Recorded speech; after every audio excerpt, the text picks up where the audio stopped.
Doctor Mohammad Yunus লোকটাকে চাই মনে করেন, অনেকে লাফাচ্ছে যে ওর কি, আপনি কি বোঝেন, ওর খুঁটি কোন জায়গায় বাঁধা, ওর পেছনে কোন দেওয়াল আছে আপনি টের পাচ্ছেন?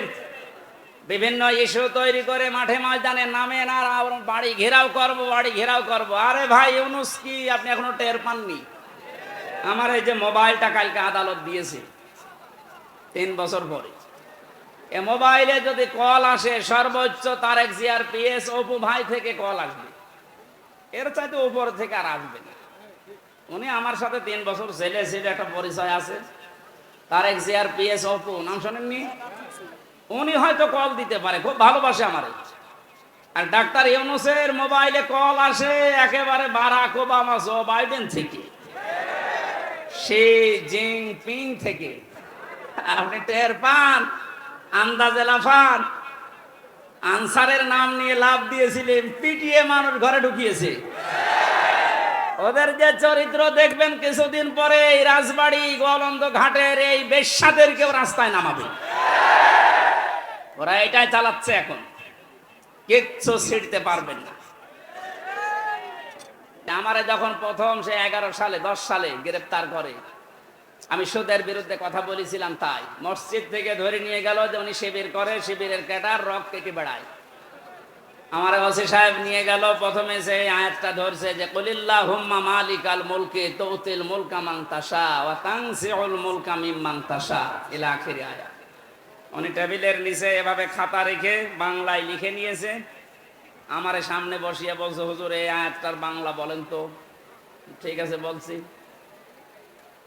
আল্লাহ পাক বলেন, যাকে ইচ্ছা আমি ক্ষমতা দেই, যাকে ইচ্ছা ক্ষমতা থেকে নামিয়ে দেই। এতটুকু বলার পরে বলছো, হুজুর দাঁড়ান, যা বললেন এটা ঠিক আছে, হ্যাঁ এটাই তো কোরআনের অর্থ। হাসিনাকে আল্লাহ ক্ষমতায় বসিয়ে রেখেছে, এটা আল্লাহ রেখেছে, আপনারা ঝামেলা করেন কেন? কোথায় টান দিয়েছে, দিয়েছে কত বড় মুফাসসির।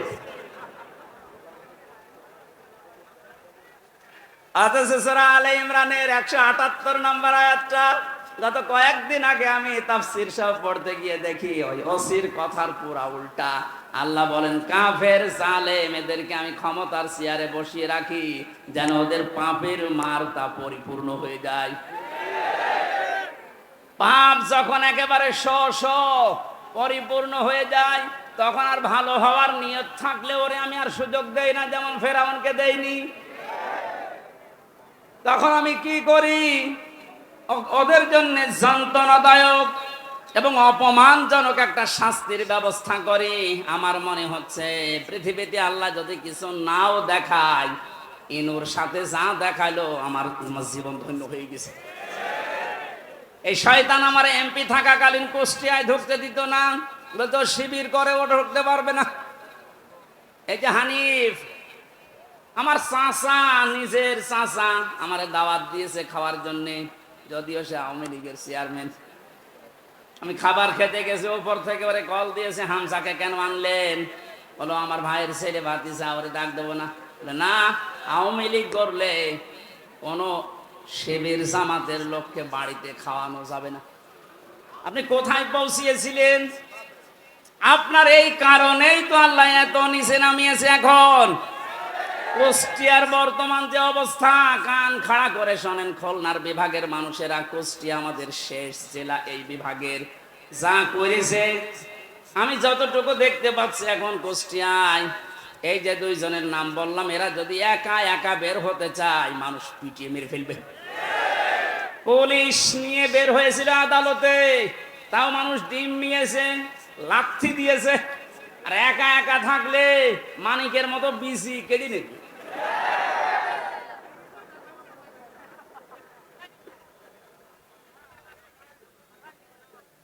এই জন্য জালেমদের কিন্তু পরিণতি খুব খারাপ। তারা আল্লাহর মামলার আসামি, তাদের দুনিয়াও শেষ, আখিরাতও শেষ।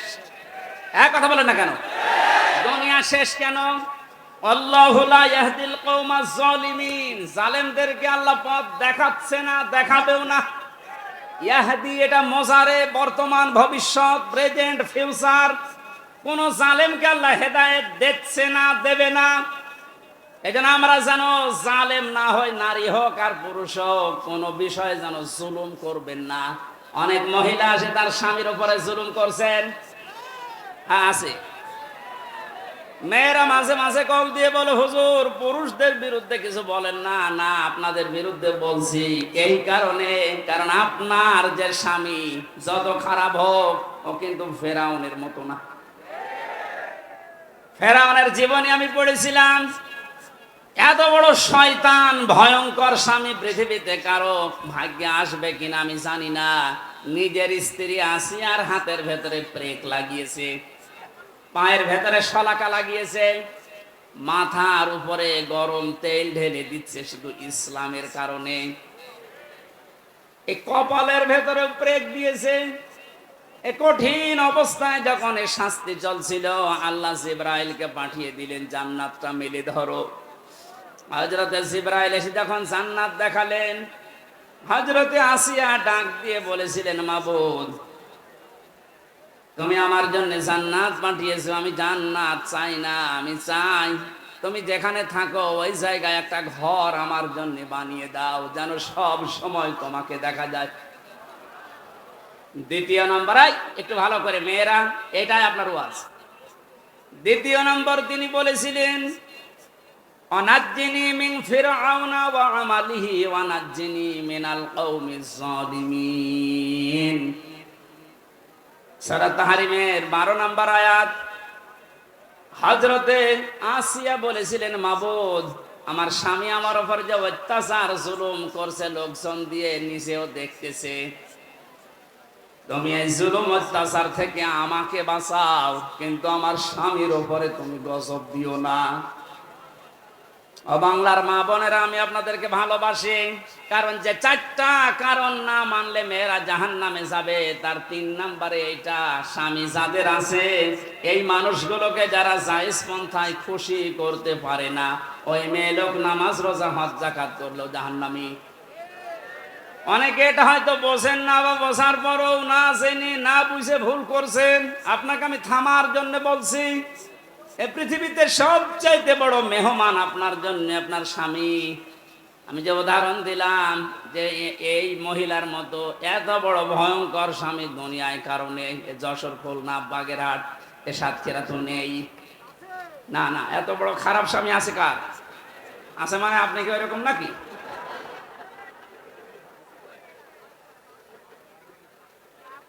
এত বড় শাস্তি দেওয়ার পরেও তিনি যদি বরদোয়া না দেন স্বামীর জন্য, আর আপনার একটা সাবান কম হয়ে গেলে, শাড়ি কম হলে আপনি বরদোয়া দেন। স্বামীর বাড়িতে এসে যে কষ্ট স্বীকার করছেন, মনে করবেন আমার সাদগা দেওয়ার সওয়াব হচ্ছে প্রতিনিয়ত। এখানে যে সমস্ত মা বোনেরা স্বামীর বাড়িতে অত্যাচার, জুলুম, নির্যাতনের শিকার হয়ে আছেন, আপনার কিন্তু প্লাস পয়েন্ট, আপনি জান্নাতের দিকে এগিয়ে যাচ্ছেন। মাঝখান থেকে ফেরাউন মার্কা যদি আপনার ওই স্বামীটা হয়, ও জাহান্নামের দিকে এগিয়ে যাচ্ছে। বলেন নাউজুবিল্লাহ। এই জন্য আমার স্ত্রীর দ্বারা যেন স্বামী জুলুমের শিকার না হয়, স্বামীর দ্বারা কোনো স্ত্রী যেন জুলুমের শিকার না হয়। জুলুম এত বড় মারাত্মক একটা অপরাধ। আর জুলুমু যুলুমাতুন ইয়াউমাল কিয়ামাহ। নবীজি বলেন, জুলুম কিয়ামতের দিন ঘোর অন্ধকার হয়ে মানুষের সামনে দেখা দেবে। না, আমরা যা করি না কেন, অন্তত জুলুম থেকে যেন আমরা বেঁচে থাকি। বলেন আমিন। এটা আল্লাহ এত বেশি ঘৃণা করেন এই জুলুমকে। সূরা ইব্রাহিম 13 নম্বর পারা 19 নম্বর পৃষ্ঠা 12 নম্বর লাইনের 42 নম্বর আয়াতটা আল্লাহ জালেমদেরকে নাজিল করেছেন তাদের দেখে। আলা তাহসাবান্নাল্লাহা গাফিলান আম্মা ইয়ামালুজ জালিমুন। রব্বুল আলামিন বলেন, নবী আপনি কি মনে করেন যে জালেমদের সম্পর্কে আমি কোনো খোঁজ খবর রাখি না? আমি সব চাইতে বেশি খোঁজ রাখি জালেমদের কাছের উপরে। এই জন্য জালেম বিদায় নিয়েছে। কিয়ামত পর্যন্ত এই দেশের এই চেয়ারে যেন কোনো জালেম বসতে না পারে, সে ব্যবস্থা আমাদের এখনই করা লাগবে। আমার কথার অর্থ যদি না বুঝে থাকেন, ঝড়ি কোদাল নিয়ে আসেন। এক কথা বুঝতেছেন? পৃথিবীতে কোন জালেম জানোয়ার চেয়ারে আসতে না পারে সে ব্যবস্থা আমাদের এখনই ওই পথগুলো বন্ধ করা লাগবে। কারণ জালেম যদি আবার আসেও কিন্তু আরো ভয়ঙ্কর হবে। দরুদ আর সালাম পাঠ করে আমার আজকের আলোচনার বিষয় হচ্ছে হাসরের ময়দানে 5 ধরনের মানুষ শুধু কাঁদবে। আমি কোরআনে কারীম থেকে সূরা শুআরার 102 নাম্বার একটা মাত্র আয়াত পড়ছি।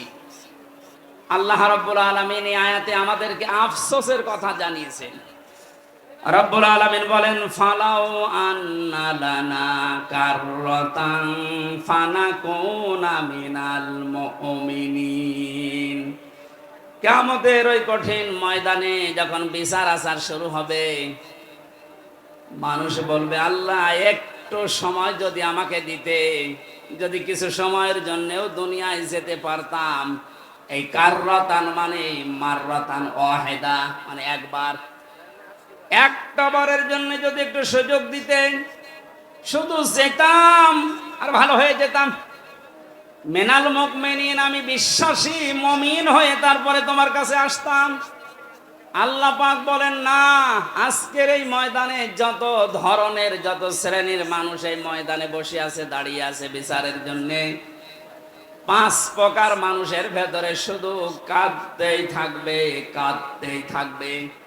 এখন মিলিয়ে দেখেন তো এই 5 প্রকারের ভেতরে আপনি আছেন কিনা। 1 নম্বরে কোরআনে কারীম নাম দিয়েছে তাদের যারা কাফের। কারা কাফের? তো দেশে নেই। কোন মানুষ যদি কাফেরকে কাফের না বলে, কাফের ধারণা না করে, সেও কাফের। এক কথা বুঝতেছেন? আপনি কাফেরকে কাফের মনে করেন না,